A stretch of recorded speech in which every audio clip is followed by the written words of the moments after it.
All right, we're recording. Hello, I am Dr. Kenna with TCSS and our 2023 virtual conference on, what is this, Monday, February 27th. So I've got Sean Corrigan from Southern Oregon University, going to be doing his critical geography and social justice education geared towards kind of middle school and high school. All yours. All right, thank you. Sorry, let me share my screen. Okay, well, first of all, thank you very much for having me. I really hoped to come to this conference in person, but I'm glad that I've been allowed space to do this with you all virtually. So go ahead to the next slide, please. Before we start out, I might as well tell you something about kind of where I'm at right now. So right now I'm a assistant professor of education at Southern Oregon University. That is in Ashland, Oregon. Here's a few pictures from our town. We are about 10 miles from the California border in Jackson County, Oregon.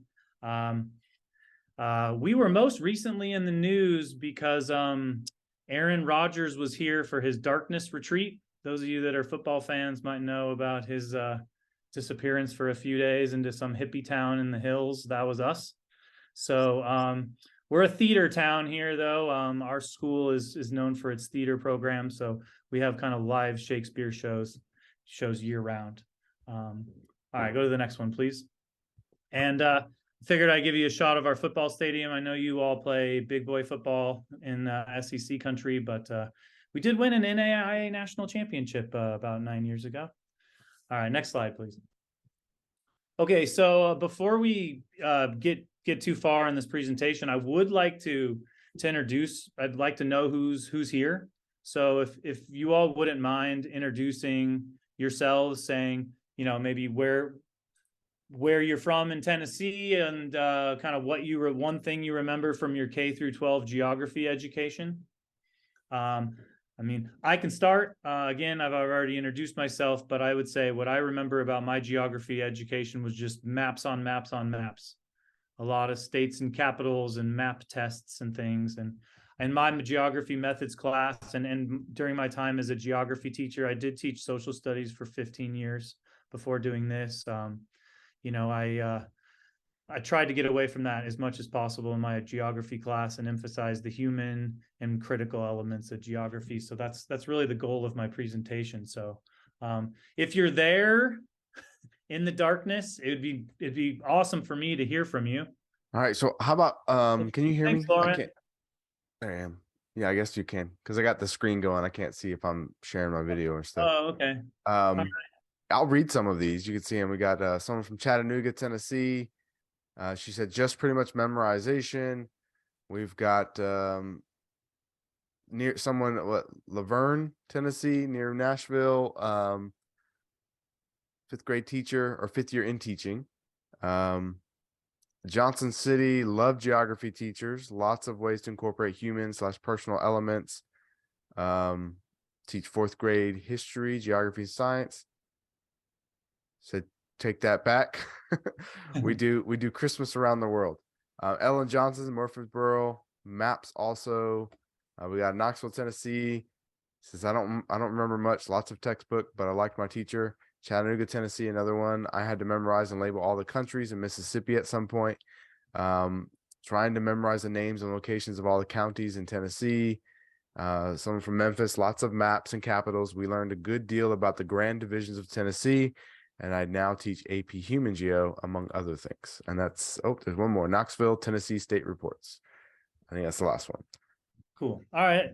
Cool. Thanks. Yeah, more memorization. Thank you. I appreciate it. Yeah, so I mean, the goal of this presentation is to, you know, utilize, it's about utilizing geographic concepts, but more, you know, kind of more purposefully, and I would say for kind of higher aims than, you know, bar trivia or something.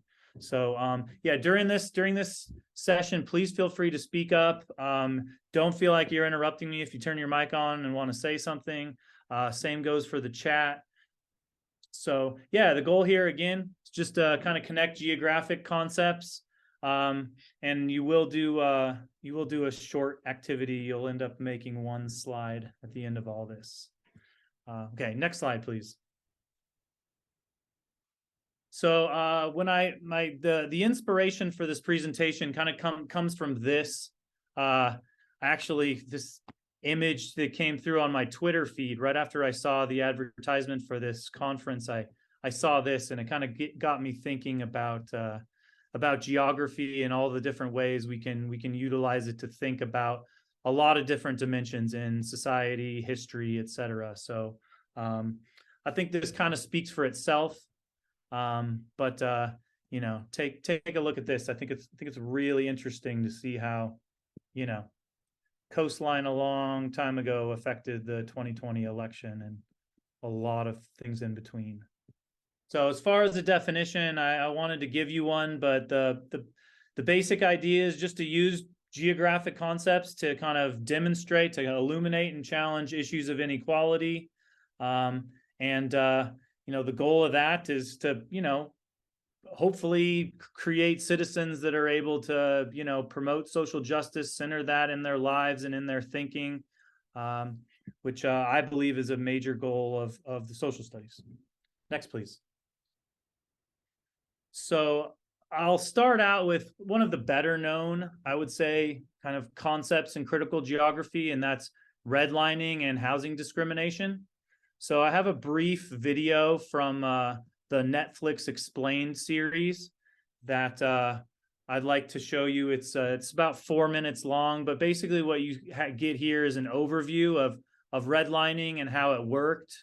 It also kind of explains, you know, gets into a little bit of the legacies of redlining. So yeah, that starts on about 5:25 would be the place to start the clip, please.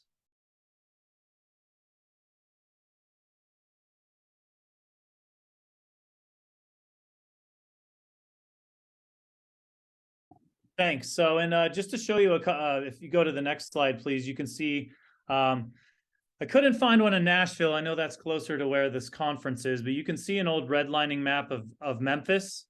And I just got on Zillow last night and checked out the home prices, and you can still see a correlation between redlined areas and housing prices in Memphis to this day. Go to the next slide, please. And the same thing, this is a racial map of Birmingham, Alabama. The blue representing where white people are the majority in Birmingham, green being where Black people are the majority. You do see a little bit of Hispanic dominance in a couple small neighborhoods, but my friend was moving to Birmingham, Alabama this summer. He did move to Birmingham, Alabama this summer, and when I went on Zillow to kind of look at home prices around there, and you could see very, very clearly before I even looked at a racial map where the Black people and where the white people lived. Sadly, because anyway, so the point of these maps is to see that, you know, redlining still has affected, still affects, you know, wealth and our population today. So next slide, please. So we know one of the simplest financial lessons there is that to buy your own home, to not be paying rent is the easiest and most common way to accumulate wealth in the United States. And when we understand the history of the country and how this avenue to wealth was denied people, you know, that's one of the greater effects of redlining. Also, though, you know, if you look at a city, if you look at a map of a city, you can tell, even if you didn't look at homes or home prices, you can often tell where wealthier, more, you know, safer, more privileged neighborhoods are by where certain grocery stores are, right? And you know about food deserts, where parks are, environmental hazards and racism I'll get to in a sec. You could also superimpose that racial map onto kind of like, you know, greatschools.org or whatever that website is to see where schools are rated, and also crime. Can anyone think of any other examples of the effects of housing segregation? I mean, these are some. I mean, wealth accumulation. I mean, the video I showed you was about the racial wealth gap, and housing discrimination is a major part of that. But beyond just wealth and health? Are there any other examples people can think of? Has anyone ever used maps, like redlining maps in their classes at all? Anyone seen them before? Is this a new concept? Okay. All right, Will, do you care to expand on that? Teach me. How have you used them? Well, can you hear me? Yes. Okay. So that map of Memphis, and like you mentioned, you had that map of Memphis. Memphis actually is quite the story of redlining. We use it quite a bit, and actually telling, like, I use that map to tell the story of Memphis, or a map similar to that tell the story of Memphis to my AP Human Geography students. I explained to them about the construction of I-40 along Memphis, and how redlining and how wealth and race actually played a part in how Memphis, present day Memphis, was shaped. Little fun fact for you: you probably know this, but Memphis is the only city on I-40 that's not completely east-west. Do you mind going back to that map of Memphis? Because I want to show you something. So if you look at that map of Memphis, you see the red parts, and I actually downloaded your slides, so I want to make your slideshow. But if you look at Memphis, I-40 itself does not run completely east-west. Where it was supposed to go through where the zoo is now, in an area called Overton Park, and where some pretty expensive, pretty pricey homes were and still are. A lot of historical homes that have been built around the turn of the 20th century. And it really shaped, I mean, it shaped Memphis today. Like, one of the things we're known for is our zoo. Like, we've got the pandas, and we've got the big exhibits, and all this, that, and the other. But if the powers that be had their way, it would have completely gutted that part of the city. And instead, they went around Memphis. They went around to a working class area, a lot of where the white working class folks and where black people lived, and basically just kind of built the interstate there, kind of tore the guts out of some of those neighborhoods, and just really kind of led to kind of an even different redlining. But like, basically, like, where the red areas are a big part of where the highway system is in Memphis, like the 385 interchange and the 240 interchange and things like that. So just that's something I use a lot of in explaining how the city was built, and how a lot of the neighborhoods in Memphis today, where the interstate is fairly close to the lower income areas in the city. So, Ooh, no, thanks for that. That's really interesting. Yeah, I'm especially sensitive to this because I taught in Compton, California for 10 years. And a lot of times people out west here think of redlining as something that might have happened more in southern states, but I know it happened everywhere. The interstate highway system tore the guts out of black neighborhoods all over the country. That was honestly kind of the thing. And I guess I actually have a sort of personal connection to it. My great grandmother was able to buy a house in Midtown Memphis, in a very desirable area of Memphis, for pennies on the dollar, because the owners assumed that they would get that the government would come in and claim eminent domain and just clear everything out.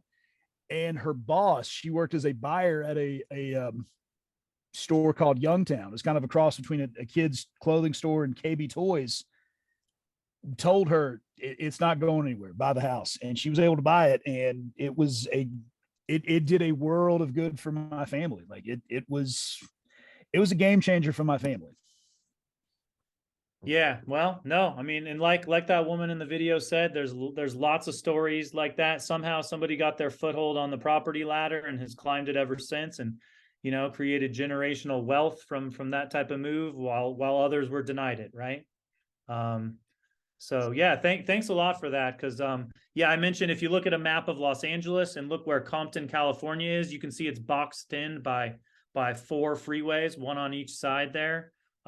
Also, I taught in Las Vegas, and the Las Vegas people might think of as a new city, but the neighborhood I taught in, you can is a predominantly Black neighborhood, which there are not too many of those in Las Vegas, but you can still see you know, evidence of my high school's school boundary was basically the old redlined area on the other side of the freeway from the strip and all that. So cool. Thanks for that. Thanks. I appreciate that. So the effects of this housing segregation you can see right here. So this I think is a kind of a helpful graphic to kind of grasp the concepts.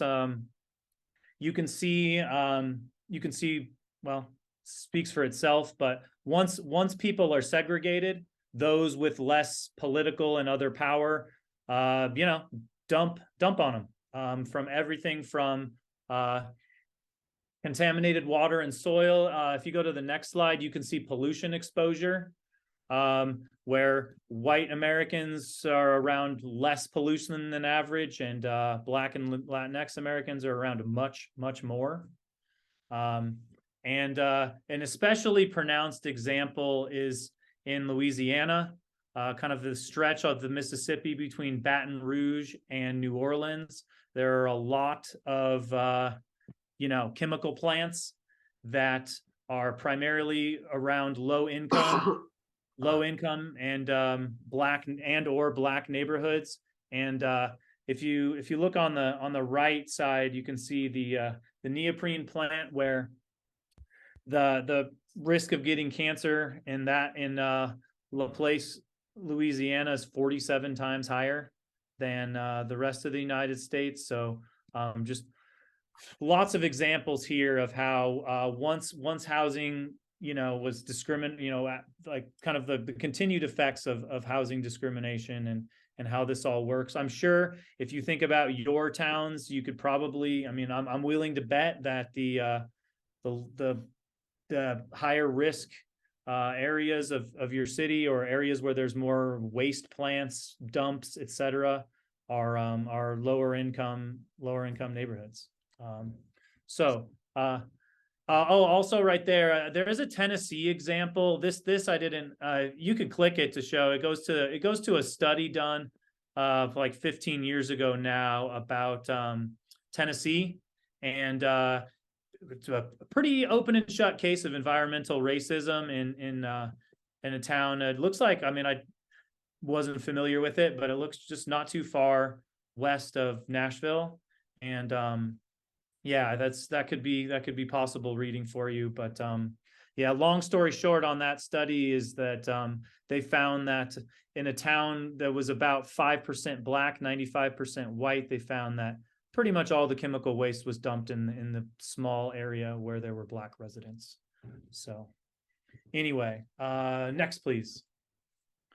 So to kind of zoom out even further to kind of world systems theory, you might do this in an AP human geography class, but basically what this map shows are kind of like one conceptualization of kind of colonial powers once upon a time.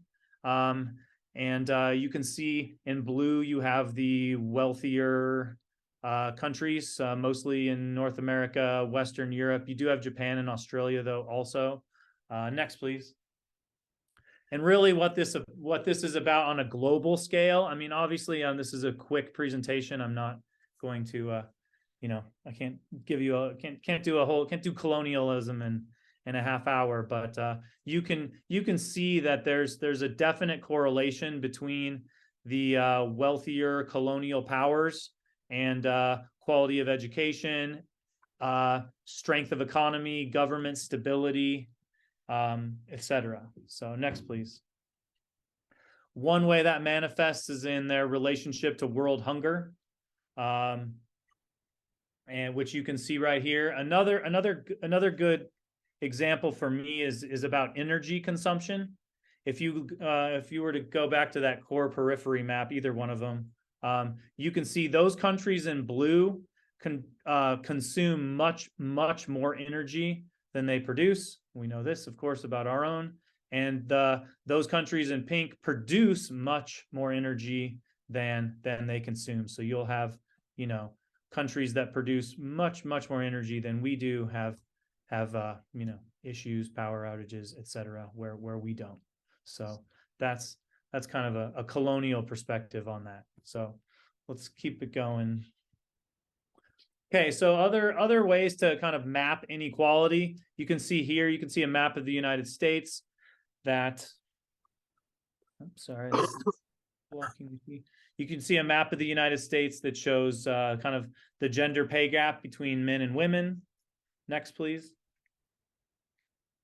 This graphic, this kind of hits home with me a little more. If you, this map shows the gender pay gap, but this bottom bar shows you how much money someone would have to, so how long someone would have to work past the age of 60 to meet the career earnings of a white male.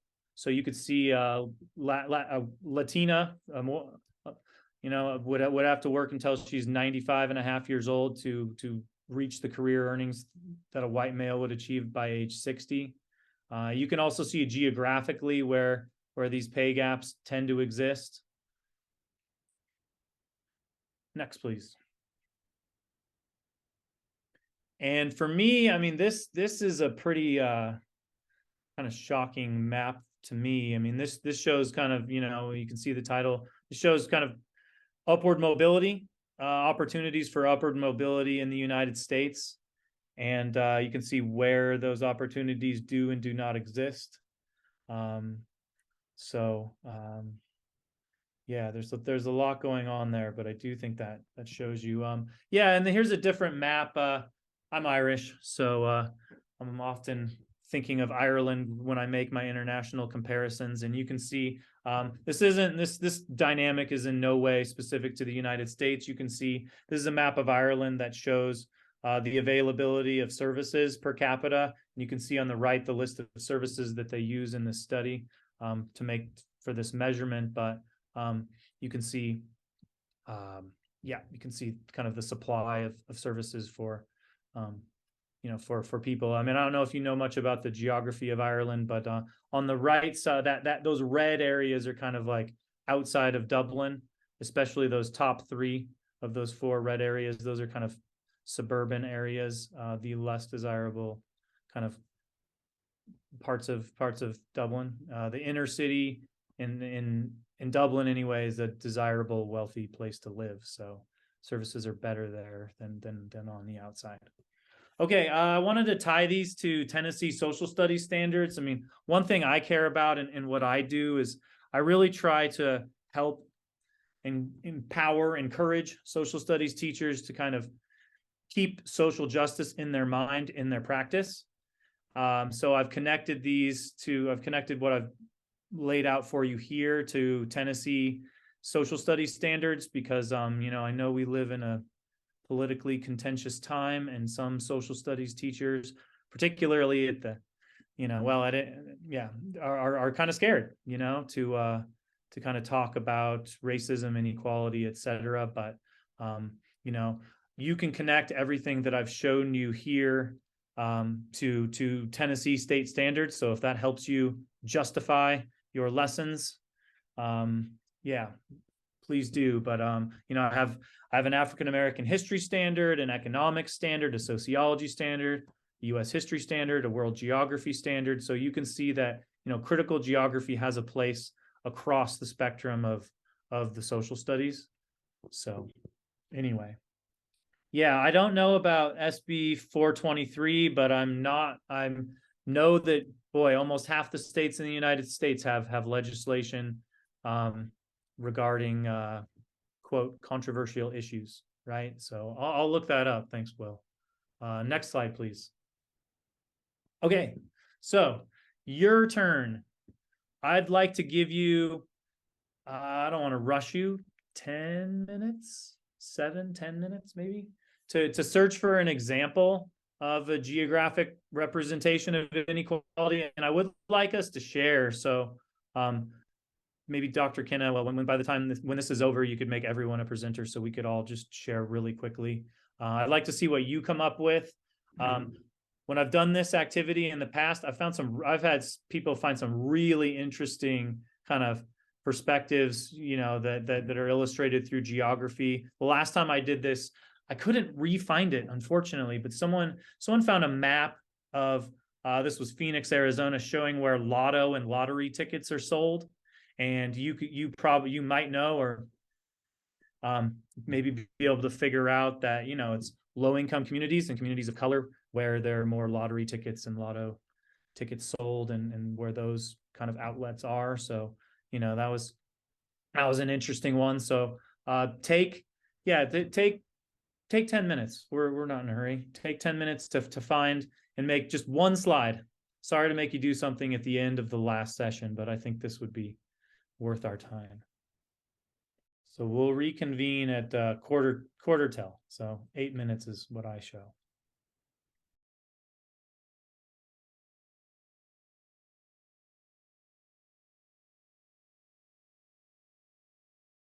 Okay, can we share? Do you need more time? I can share in just a second. I gotta put it on the slide.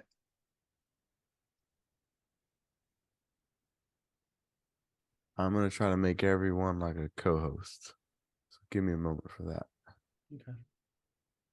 Whoever's ready, they can. I'm actually ready to go. Let me make you a co-host. Well, I was gonna say, Dr. Hannah, you actually don't have to do that, because it Well, actually kind of it actually involves that map from earlier, and I have a second image that I want to share, a second something, and I can put it in the chat box for everybody. All right, go ahead and do that. Okay.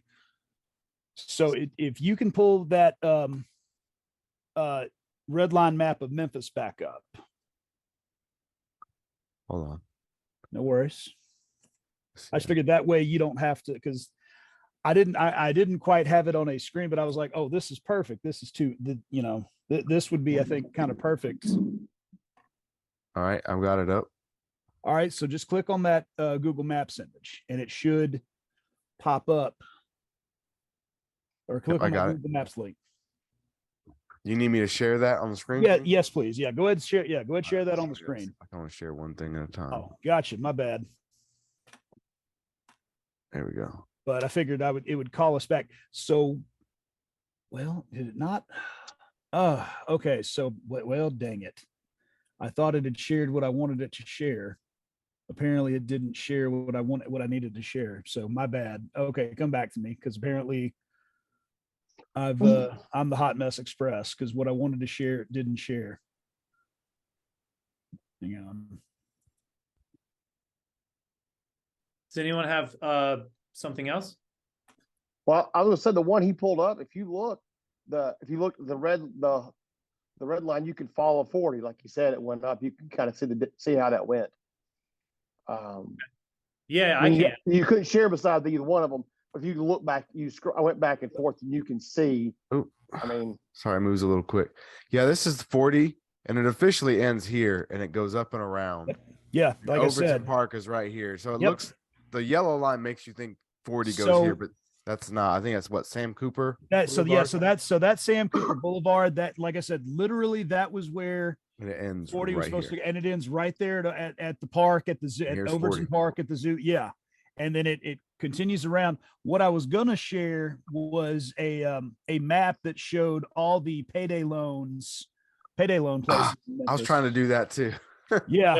And it just and for whatever reason I couldn't get to share, but I mean that was kind of what I was going to do. I was trying to like get the image, like if you just type payday loans, and you'll see kind of a pattern that like you see what I'm saying. Like if you compare that to the red line. Yeah, like, this is probably not a scientific one because it doesn't show everything here, but certainly.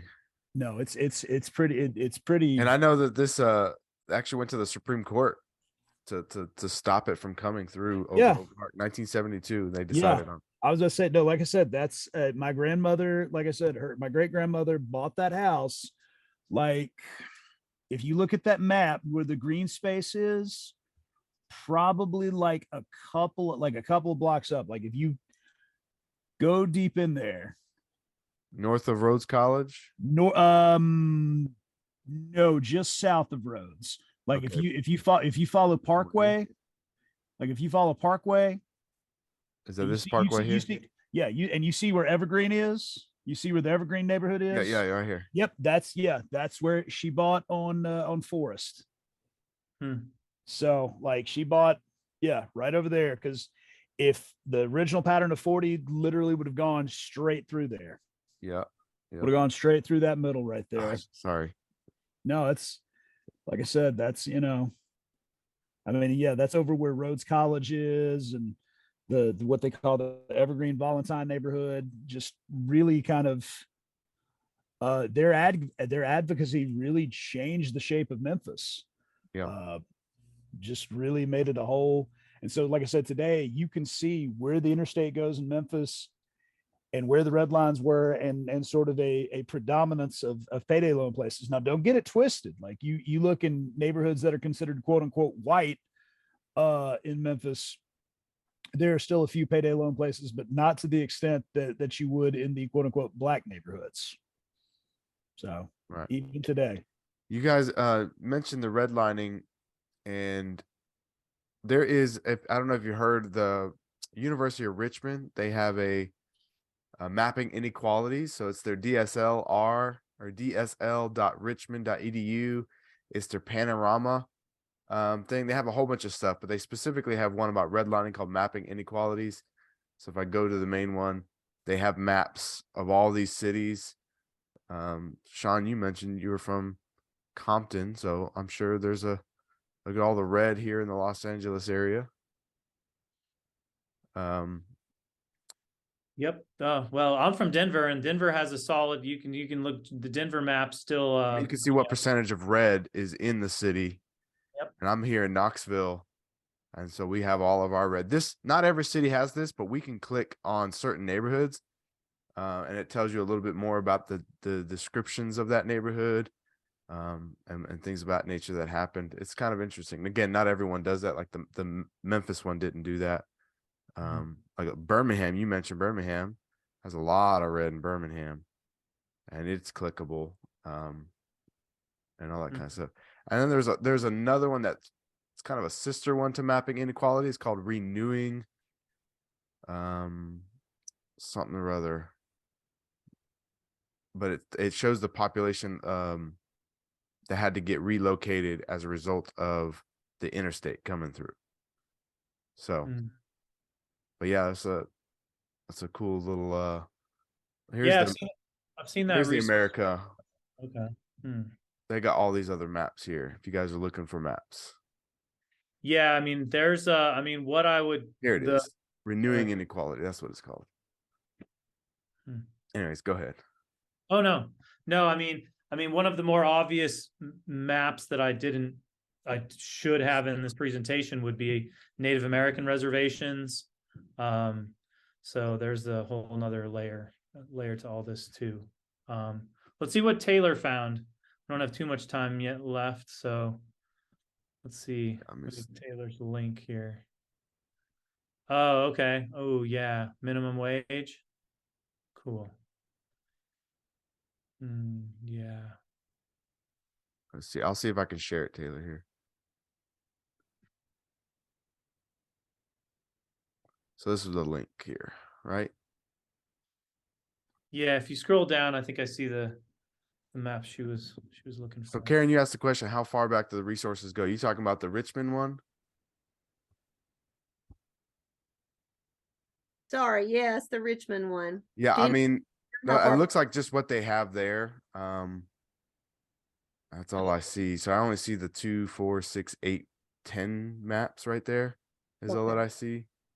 They're called like historical data visualizations. Of course, geographers are like, that's just geography. Thank you. Yeah, no problem. Anyways, what are we looking at here? Oh, let's see, what rising minimum wage. So this is percent that are at or below the minimum wage? Yeah, it's a little bit off topic from the redlining that y'all were talking about. Yeah, no problem. I find it interesting, you know, just because of considering how housing prices have kind of skyrocketed across the nation, regardless of whether that's in California or some, you know, high income, traditionally high income community. Here in Tennessee, we have houses, you know, that are going up into the 600, 700,000s. Yet we still see, you know, a significant amount of us learning or earning under $15 per hour. So Yeah. I just kind of find that interesting. Yes, about a year ago, I was driving through Atlanta going to Florida, and I was listening to NPR radio, and they said at the time 25% of all home sales were bought by investors, where normally it was only 5%. They said 25%. And then shortly after, Atlanta, I think, banned how many Airbnbs can be within certain areas because people were buying homes and turning them to Airbnbs or short-term rentals and literally buying people out of the market to some degree. Right. A Certain lot of that has people. happened recently. So it's interesting to see, like, maybe this map will change, you know, and maybe the income will adjust over time, but this is presently where it's at. So Yeah. Interesting. Thank you. I feel like I'm taking over, Sean. Sorry. No, that's fine. No, I mean, really what I was hoping to do with this session is just kind of start this type of kind of back and forth. So, Now on that what you're talking about the Airbnbs and stuff like that'll be interesting to see with like the 10 years from now with your next type of your next census with with the effects of COVID and how people have gone with like because you'll see areas that went more like virtual homework. I'm interested to see how that will change, if that'll change some of the like housing markets. It wouldn't be so much redlining and stuff like that, but it would change housing markets and how that'll kind of affect. And it may be interested to see if it changes norms on different things or kind of the lines back up. I don't know. Be interested to see. It's kind of loaded. cool. All right. Hey, well, thanks. Oh, there's one more slide or maybe two more slides to show, Dr. Kenna. But yeah, if you could bring that up.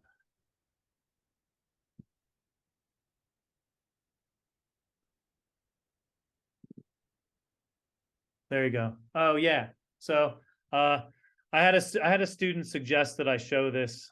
I think this is a kind of an interesting map and something that's definitely food for thought is at my school. I mean, I know that kind of in the higher education world, we've seen enrollment decline, and that's caused a lot of like regional universities like mine to kind of contract and fire people. So this map I think kind of does say something about our priorities here. Yeah, you mentioned we've actually been seeing, I think, a lot of land grants. I'm at the University of Tennessee, a lot of flagship campuses. It's the opposite. Their enrollment is spiking, and regional is declining, even here in the state of Tennessee. And I don't know when this was made. I know Coach Heupel here at our university just got a pay raise, and so I think he is the highest paid person in the state. But before he came, it was our basketball coach for a little bit. People were surprised by that, Rick Barnes. Yeah, well, yeah, and no, you're right though. There was an article actually in the Chronicle of Higher Education just a few weeks ago about that, where flagships are I'm a Wisconsin and Oklahoma State grad. Those my former schools are growing very quickly, kind of at the expense of regional universities, I would say, or however you want to kind of think about that. But yep. This is just a map that kind of shows where all that where that money's going. All right. And you guys the Seahawks or? We're the Raiders. Raiders. Okay. We used to be the Red Raiders and have a pretty terrible mascot, as you might imagine, till like the 90s, I think. Oh, I see. So that's why. Now we're a red-tailed hawk that they do steal eggs, so a different kind of raider. Oh, okay. Yeah. So anyway, yeah, that's it. Thanks a lot for having me. I really enjoy being around social studies teachers. I kind of have a thing, like I'm from Colorado. I've lived most of my life on the West Coast, but I think like the history around places like Tennessee, Alabama, Mississippi is fascinating. So I try to gravitate that way when I can. So thanks for having me. I appreciate it.